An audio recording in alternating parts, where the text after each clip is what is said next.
Ladies and gentlemen, today we honor, we remember, and we celebrate 248 years of our independence.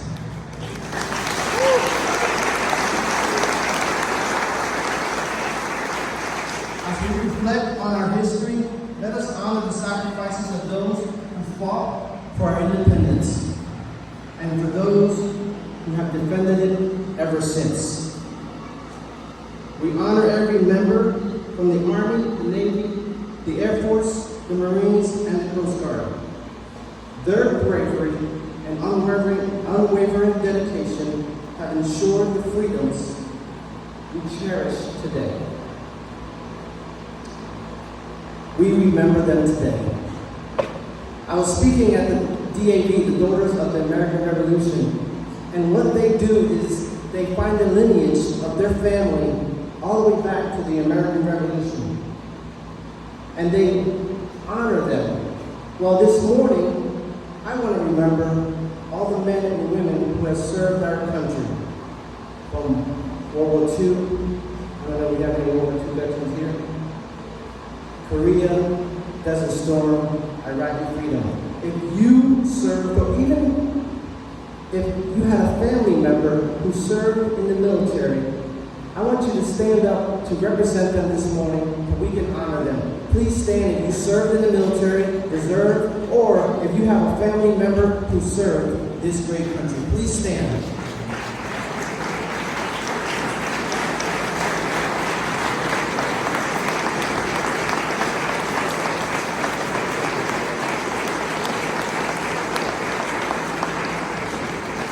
Thank you. Today, as we celebrate our independence, in 1776, our founding fathers declared our independence today, and we mark that significant milestone of 248 years of the American independence. They made a courageous declaration asserting that our right to life, liberty, and the pursuit of happiness. The right to life. When I thought about that word, I said, should I share about my life? Then Rick said, yeah, I want you to share about your combat experience. I wasn't going to share that, but she said, why don't you share a little bit? So I'm going to share about my life today and how what I went through has made a significant change in my life. September 11th, 1989, I showed up at Parris Island, North Carolina. I stood on the yellow footprints. It was probably the scariest day of my life, but also the journey that has brought me here today. After 13 weeks of hell boot camp, that's what we call it, I got home and I actually joined the reserves. I didn't join active duty, I joined the reserves. I got home, I was home for 10 days, and I went back to school with all the active duty Marines. I went to a thing called MCT, Marine Combat Training. But for all the Marines out there, I think there was only 3 of us. I think Marine Combat Training is really more like Marine Custodial Training because I picked up a lot of trash that you left behind, I just want to let you know. After that, I served in SOI, School of Infantry. That's where the Marines, every Marine is a rifleman. So it doesn't matter if you're driving a Jeep, shuffling paper, as a, whatever administrative, or if you're a cook, every single Marine will go to School of Infantry because we are all riflemen and we learned that trait. Shortly after that, I was sent home. I joined my reserve unit in Miami. I was a tow gunner, a 352 tow gunner. And that summer we went to annual training, 2 weeks, Camp Lejeune, everything was fine, went home. But one morning, it was actually Thanksgiving morning, I got a phone call from my staff sergeant. It says, the Marines are getting activated. Why? Because Saddam Hussein just attacked Kuwait. So they said, well, you're in the reserves. You don't have to worry about it. You're not going to war. You're going to stay in Camp Lejeune while the active duty goes over and fights the war. That sounds like a good deal. Well, we got to Camp June and we started training, and I remember General Gray had a regimental formation. It took us several hours to make this formation, the entire regiment. And General Gray said, look at your uniform, Marines. It doesn't say active duty Marine. It doesn't say reserve Marine. It doesn't say I'm a Marine. It doesn't say any other abbreviation. It just says U.S. Marines. And he said, everybody's going in the fight. And I said, me? I'm going? But I'm just reserve. But shortly after that, I found myself flying over on a 24-hour transatlantic flight from Cherryport, North Carolina, to Aviana, Italy, to Saudi Arabia. I was a young Lance Corporal, about 19 years old. I had a lot of fear. I would say I had fear of the unknown. But thank God for my Christian faith. The Bible declares that God's not giving us a spirit of fear, but of love, power, and a sound mind. Amen? And we know that love conquers all.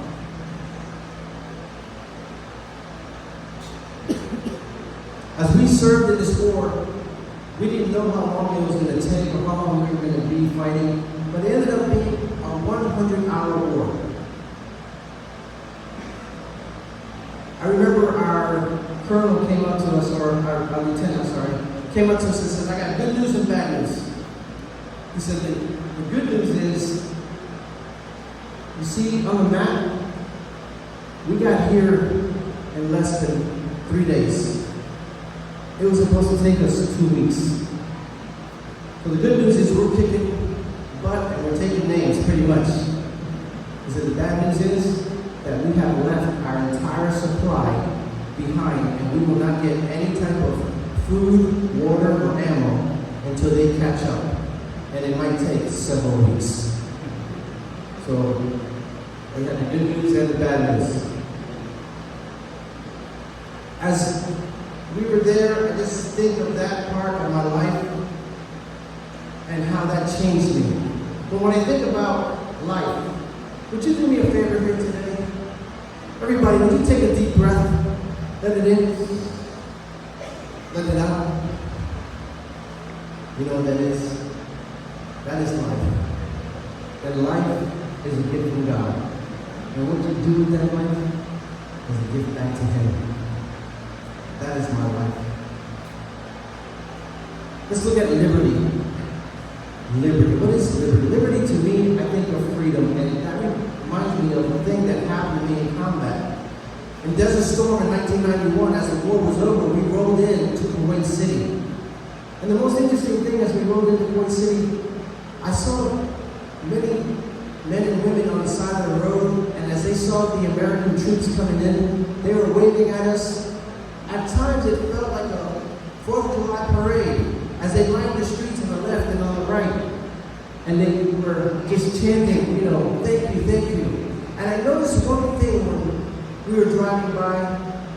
There was a young Muslim boy, I'm going to say about 12 to 14 years old. And he had an interesting thing. He had his finger in the air.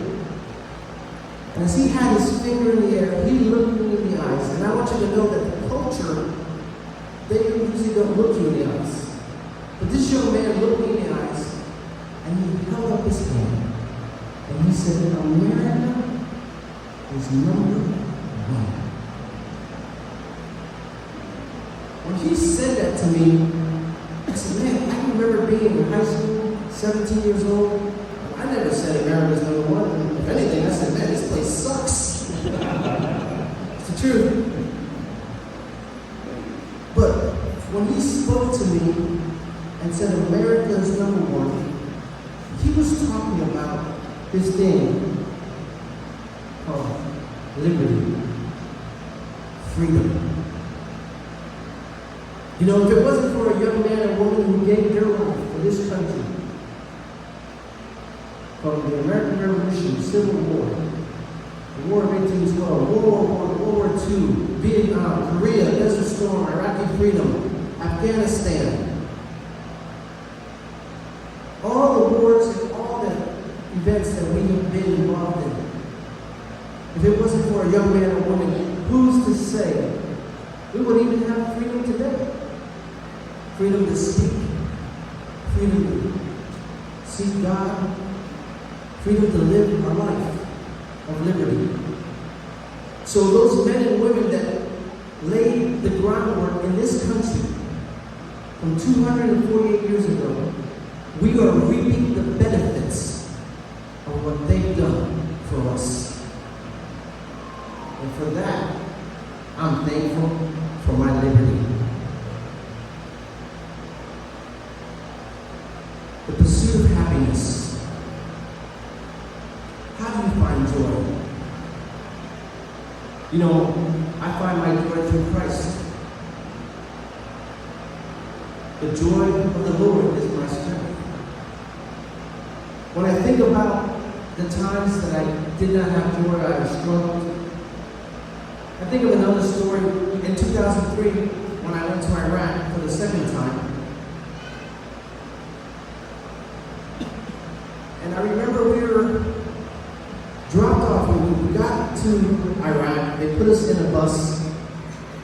The enemy didn't know this, but all we had was 30 rounds. And they drove us all the way almost to the front line. And the bus dropped us off.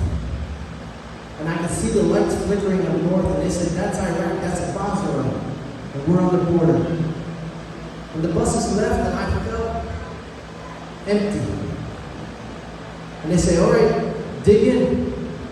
We had a little E2, we started digging a hole. I remember I dug my hole about 6 feet deep, and that's where I slept that night. Man, it was cold in the desert. The thing about the desert is it's 120, 130 degrees during the day, but at night it drops to like 40. So the change of temperature is so extreme that you freeze in the desert. We were the first 250 Marines on the ground. There was nobody else there. But as time went on, about 30 years later, we started picking up more and more people. That area where I first dug a hole eventually became a camp. We got some porta johns, we had some tents, and we were just standing by before the war actually started. One day, as I'm trying to be my pursuit of happiness in the midst of misery, I felt that the Holy Spirit tugged on my heart and says, you know, I want you to pray and fast. I said, pray and fast? I'm already eating MREs. Isn't that fasting enough? I'm already drinking water, Lord. But tugged on my heart and I said, you know what I'm going to do? I'm going to be obedient because I want to seek the pursuit of happiness with you, God, first. So the Lord put me on a fast, so that day as I was working and doing stuff in the middle of the desert, I would pray in my mind. If I was able to walk away, I would pray. And I did not eat any meals that day. I just wanted to concentrate, prepare my spirit man for what was going to happen. In the middle of the night, it was complete darkness. I started to walk. And as I started to walk, I started to pray to God. I'm 33 years old at the time. As I'm walking, I look and I don't see anyone around me. I don't know how far I walked. I don't know how long I was walking, but I found myself alone in the desert. And as I prayed to God, I had a peace. And I said, Lord, I'm 33 years old. The same age that you died on the cross for our sins. I've had the opportunity to share the gospel. I've had the opportunity to live this life, ups and downs. But at the end of the day, I give you the glory, the honor, and the praise. I said, if I die during this war, Lord, I'm okay. Because I know that you have gone to prepare a place for me called heaven. And I tell you this, I had the peace of God that I could cut it. I just felt so, amazing. As I walked in the desert, I just felt like I was floating in air. I felt this spirit upon me like, wow, like, oh, nothing could bother me. That's how much peace I had. Then I heard a voice. I've only heard a voice twice. I'm 54 years old now. I've only heard the voice of God that stood small voice only twice in my life. I'll be honest with you. And in 33 was the first time I heard, and that voice told me this.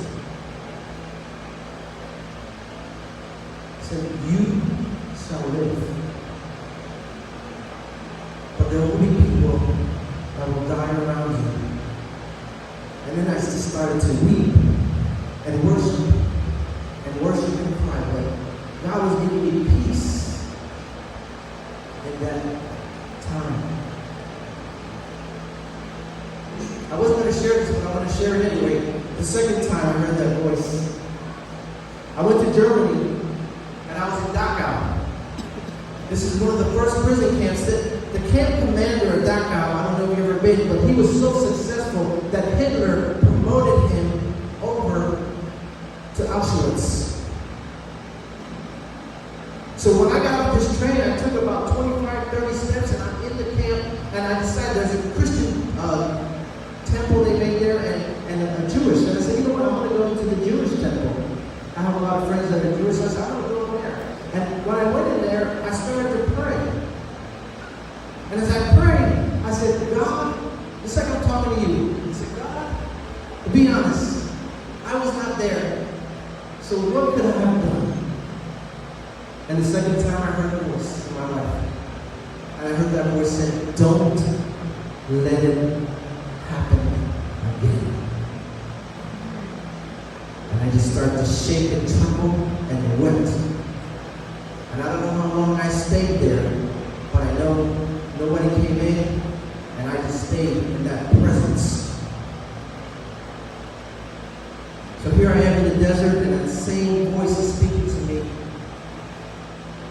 I ended up walking back. I don't know how I got back to the camp where we were at.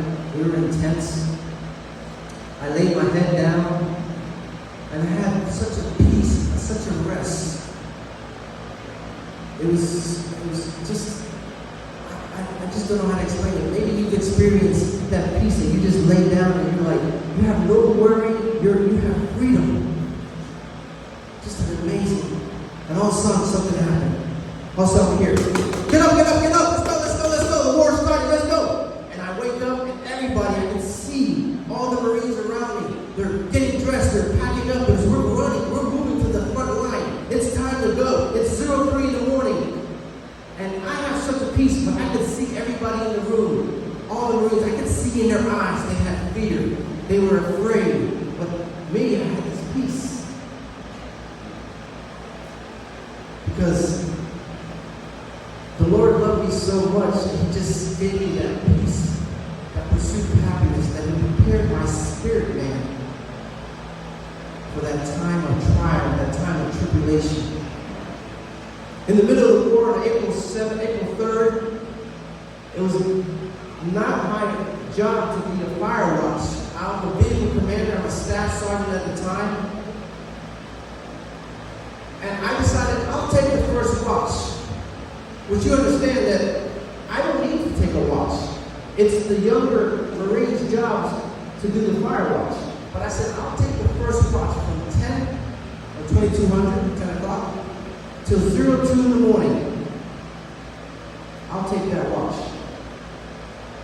So, as I'm there in the middle of Iraq, the war's been going on for some time. This is the second war. I decided to start to pray.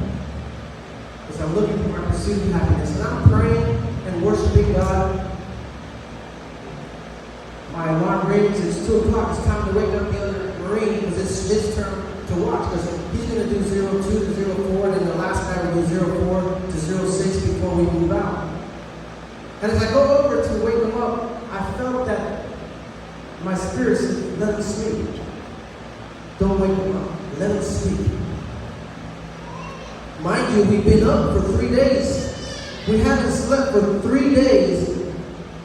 And the Lord is telling me to let them sleep. They're snoring. I can hear them snoring. They're so loud. I could actually hear them snoring. And I said, they probably do need rest.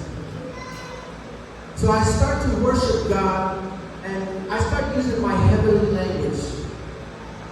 And it was the most interesting moment for me. I've never experienced this ever before, and I'm not sure I ever shared this before with many people. But as I opened my mouth, it wasn't my voice. I heard angels singing in my voice. It was such a sweet sound to me that I didn't want to stop worshiping God. As I opened my voice, I heard the angels singing in my place, and I was so, immersed in this, that the next thing I see is daylight. I stayed up all night worshiping God. The next day we rolled out,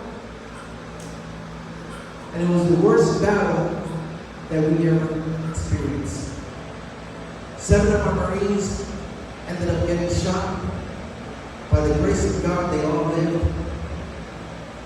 But when I think back on that day on April 4th, I know that God was preparing me and my spirit man for the battle that I was about to begin. Because you see, He wanted us to have peace in the midst of the storm. Think about that. There's another guy that I know that had peace in the middle of the storm. His name was Jesus. The fishermen were there, they were fishing, and the boat started to wave, rock back and forth, and everybody's freaking out, screaming, "Wake him up! Wake him up!" I have a lot of friends that are fishermen, and when they go to the ocean, they can handle the waves. It's not an issue. So think about it. How bad was the day on that boat that they're saying, "Wake him up," because he's sleeping and he needs to wake up? In your life, maybe your boat is rocking and you're yelling, you're saying, "God, I need you."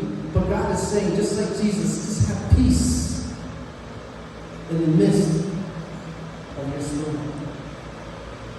Your pursuit of happiness is trusting in Him, believing in Him. Lean not to your understanding, but in all thy ways acknowledge Him. That's what the Word says. Acknowledge Him. My pursuit of happiness comes through prayer. I don't know your peace, but when the founding fathers mentioned that 248 years ago, they were speaking to you. They were speaking to me. In closing,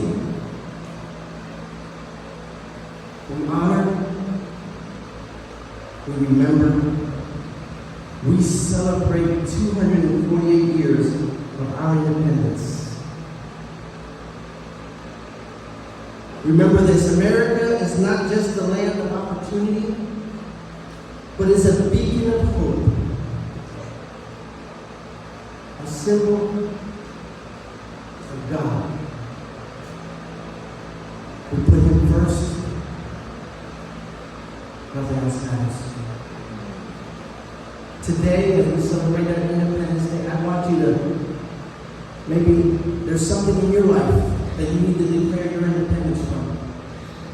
Maybe it's drugs, maybe it's alcohol, maybe it's a negative attitude, maybe it's something that you're struggling with. Declare that independence. Give it to God. Trust Him. As we remember this day, we honor, we remember, we celebrate our nation's birthday. Happy birthday, America. Happy Independence Day. God bless you, and, ladies and gentlemen, God bless America.